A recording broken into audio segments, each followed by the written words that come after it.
Bonjour, dans cette vidéo, vous allez apprendre la densité. La densité, c'est lorsqu'on veut calculer une population dans un espace.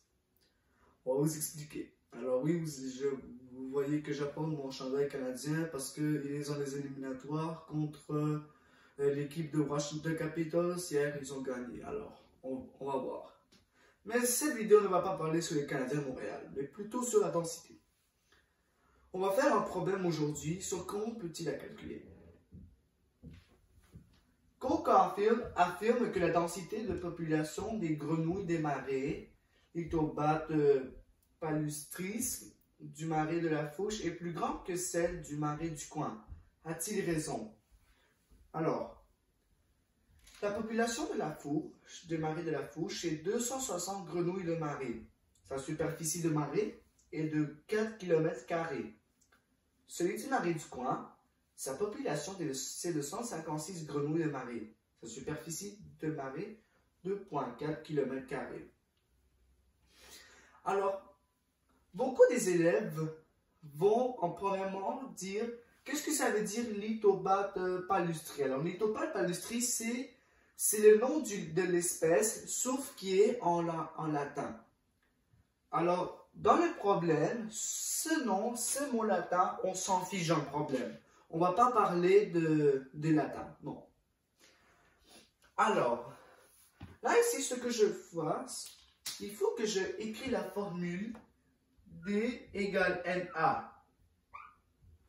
Je vous rappelle que vous devez toujours écrire D égale NA, toujours en majuscule. Parce que si vous écrivez en minuscule, il y a des profs qui vont vous retirer des points dans les examens parce qu'il y a des formules qui sont minuscules. Il y en a d'autres qui sont majuscules.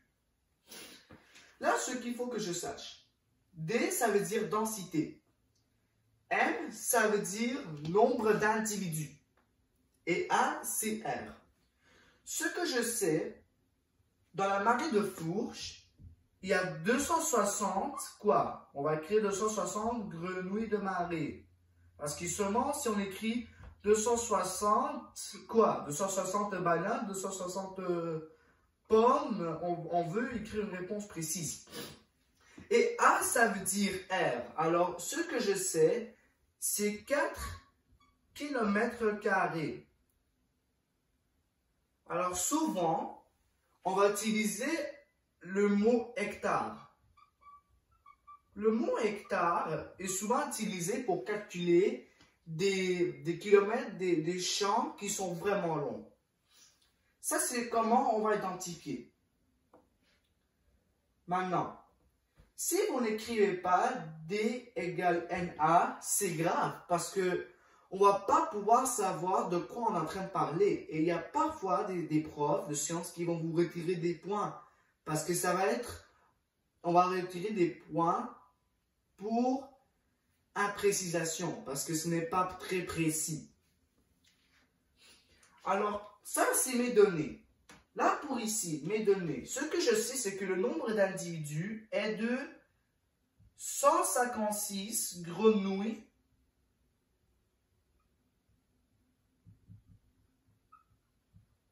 de marée.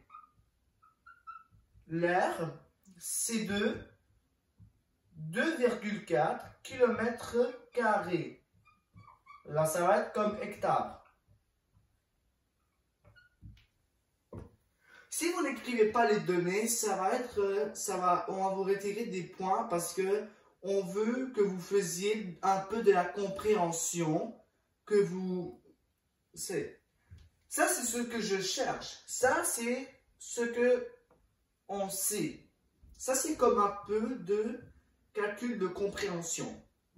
Pour calculer maintenant, là, il faut que je fasse D. D, je vais mettre ma barre. Je vais mettre 260 grenouilles divisé par 4 km². Et là, après, je vais commencer à diviser mon nom. 260 divisé par 4. Alors 26. 26, ce n'est pas divisé par 4. Par contre, le numéro 24 est divisé par 4. Combien de 4 y a-t-il dans 24? Il y en a 6. Là, je vais écrire 2. Là, ici, j'en ai 5. Alors ici, là, vous allez écrire 65 grenouilles par kilomètre carré. Si vous écrivez un nombre, on va vous retirer des points parce que vous avez déjà utilisé ce nombre. Parce que quand vous l'avez utilisé, il est maintenant disparu. Ça veut dire que on ne va jamais mettre un nombre ici. Ça, on ne fait ça jamais. Ici, même chose. Ici, T égale 156 grenouilles.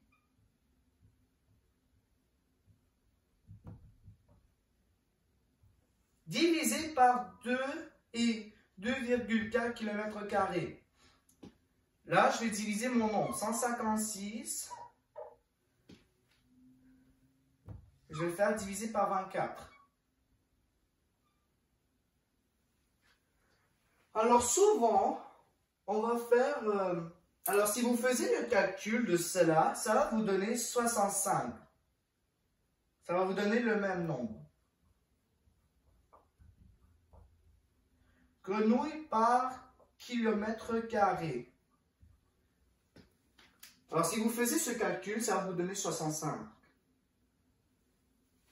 Maintenant, là, Cole Caulfield avait dit que celui de la fourche était plus grande, plus élevé que celui-ci. Là, après faire les calculs, on a tous compris que Cole Caulfield avait tort. Pourquoi il avait tort? Parce que si on voit les réponses, les deux sont égalité. Alors, dans votre réponse, vous allez dire non, c'est tort. Cole Caulfield a tort, car si on calcule les deux densités des grenouilles de marée, la réponse des deux vont donner également 65 grenouilles de marée par km². Et voilà. Alors, soit quand vous écrivez la réponse pour une densité, vous devrez être complexe. Et vous devez être vraiment rigoureux pour ces calculs. Ça, c'est ce qu'on attend dans les examens et dans les exercices de densité. Voilà, c'est terminé pour aujourd'hui. J'espère que vous avez aimé cette vidéo. N'oubliez pas de liker, abonner, écrivez dans les commentaires quelle vidéo je pourrais faire. On se voit la prochaine fois et je vais vous dire une dernière chose. Dimanche, demain, les Canadiens vont jouer ici au Centre Bell à 6h30. Alors, soyez prêts à 6h30 PM pour regarder une autre partie. À bientôt.